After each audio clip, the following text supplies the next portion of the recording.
今回は簡単な栗の皮むき方法と驚くほど甘くなる栗の保存術をご紹介します。今が旬の栗は美味しいですが、栗の皮むきは結構大変。鬼皮も渋皮もなかなか剥けなくて、途中でくじけそうになった方も多いはず。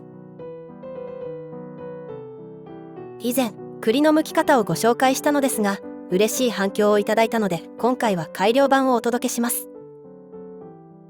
驚くほど甘くなる栗の保存術も合わせてご紹介しますので、ぜひ最後までお楽しみください。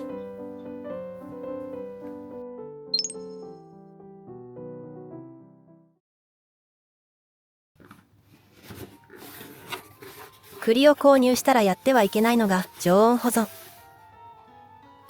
栗は呼吸しながら糖を消費するため、常温に置くとすぐに劣化してしまいます。購入後は早めに冷蔵庫で保存するのがおすすめです。その前に欠かせないのが下処理。ボウルに水を張り、栗を入れてみましょう。虫に食べられて中身が軽くなった栗は浮いてきます。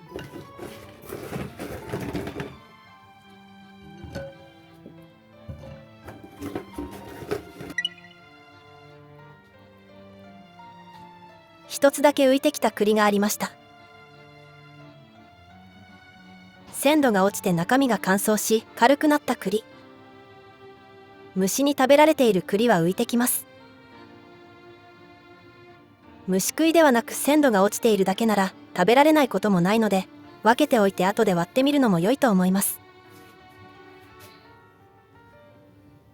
浮いてきた栗が5つあったので、試しに茹でてから割ってみたところ、すべて中や外側が茶色くなっていました。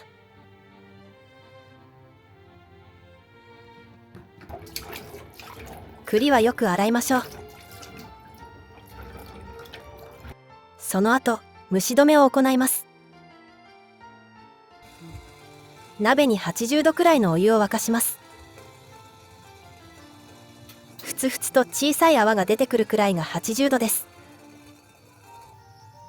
栗を入れたら温度をキープしたまま2分加熱します。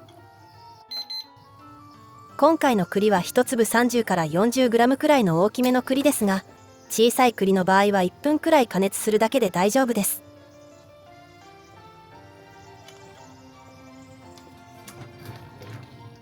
2分経ったらざるにあけます。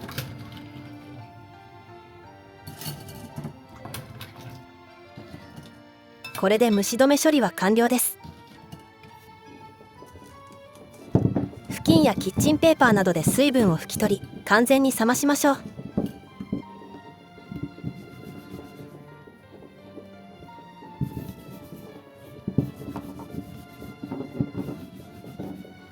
しばらく放置して栗が冷めたら新聞紙で包みます。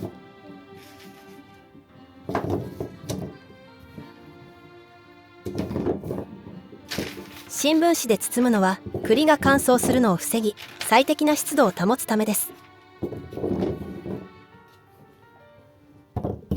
新聞紙は湿気を適度に吸収しつつ、カビの発生を抑える環境を作る効果があるため、冷蔵保存をするときに栗の風味と鮮度を長く保つことができます。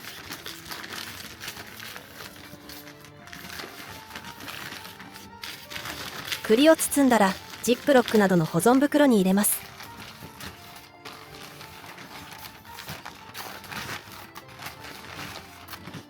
栗が呼吸できるように袋の口は完全に閉じずに冷蔵庫に入れます。野菜室は温度が高いためおすすめしません。できればチルド室で保管するようにしましょう。栗は収穫直後はでんぷん質が多く、甘みが控えめです。0から5度前後の低温で保存すると、でんぷんがアミラーゼという酵素の働きでブドウ糖や麦芽糖に分解され、甘みが増していきます。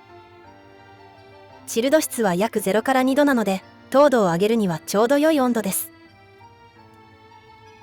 栗は品種によって変化の幅がありますが、1週間から10日で甘さが2倍に増し、30日寝かせると5倍程度になることもあるそうです。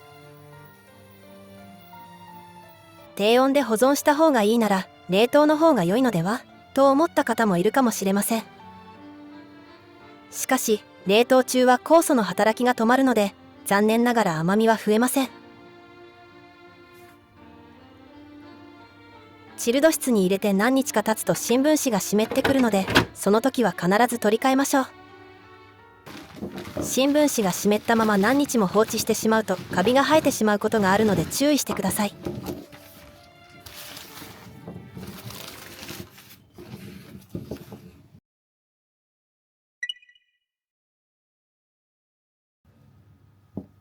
追熟が終わったら早速皮を剥いていきましょう。手を怪我しないように滑り止めがついた軍手をすると安心です。包丁の顎を栗に刺してぐるっと半周切り込みを入れます。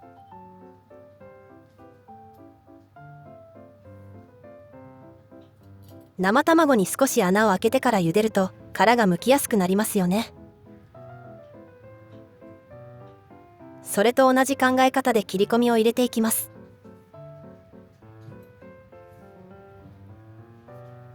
こんな感じです。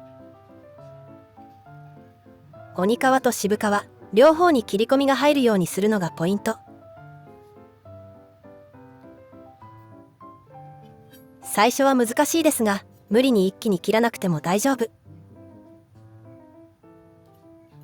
少しずつ刃を入れていけばだんだん安定してできるようになります。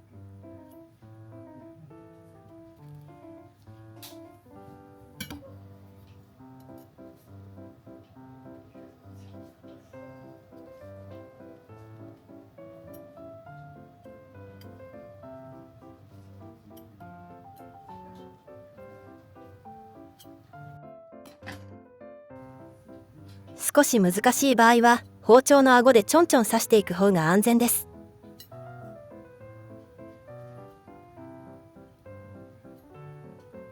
最近は皮が剥きやすい品種の栗も出回っています。栗の皮が剥きやすい代表的な品種はポロタンとポロスケです。渋皮までつるんと剥けやすいように育成された品種で、調理の手間を大幅に減らしてくれるのが特徴です。これから栗を買う方はこの品種を探してみてください。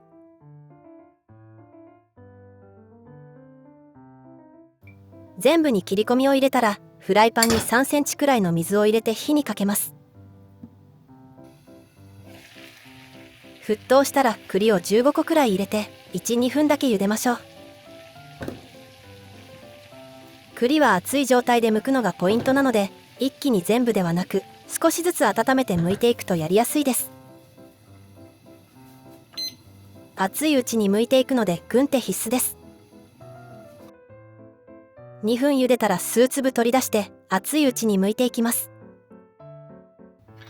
素手で鬼皮を剥くとだんだん指が痛くなってくるので、フォークなどを使うと指を痛めることなく剥けます。パカッと剥けたのに傷んでいました。渋皮も一緒に剥がれてくれました。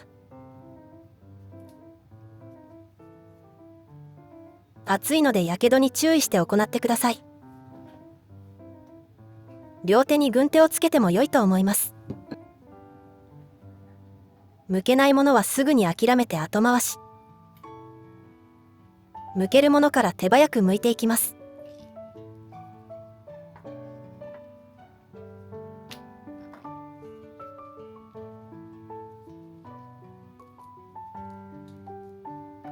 またきれいに剥けました。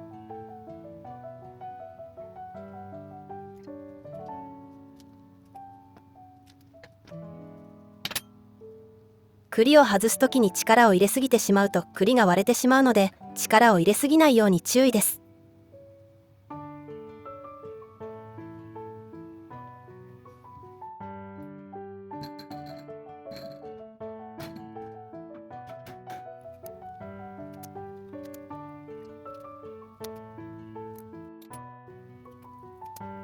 剥きづらいので後回し。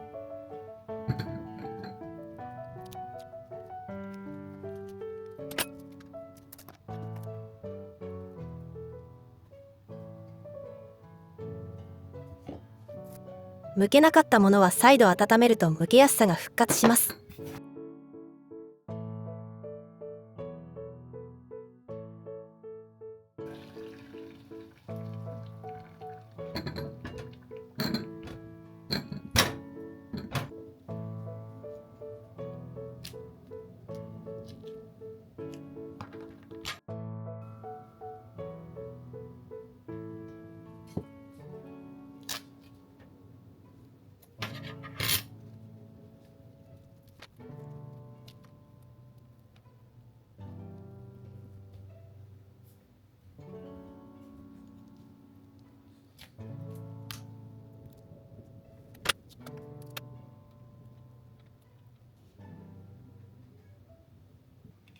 全部剥けました。無農薬の栗を使用したため、傷みがあったり品質にムラはありましたが、皮むき自体は簡単でした。最初の切り込みさえできれば、あとは本当に楽です。割れることなく形も綺麗なので、栗ご飯や甘露煮などお好きな栗料理に活用できます。もちろんすべて綺麗に剥けたわけではなく、渋皮がなかなか剥けずに包丁を使って剥いた栗もありました。ちょっとした工夫で剥きやすさがぐっと変わりますので、ぜひ試してみてくださいね。最後までご視聴いただきありがとうございました。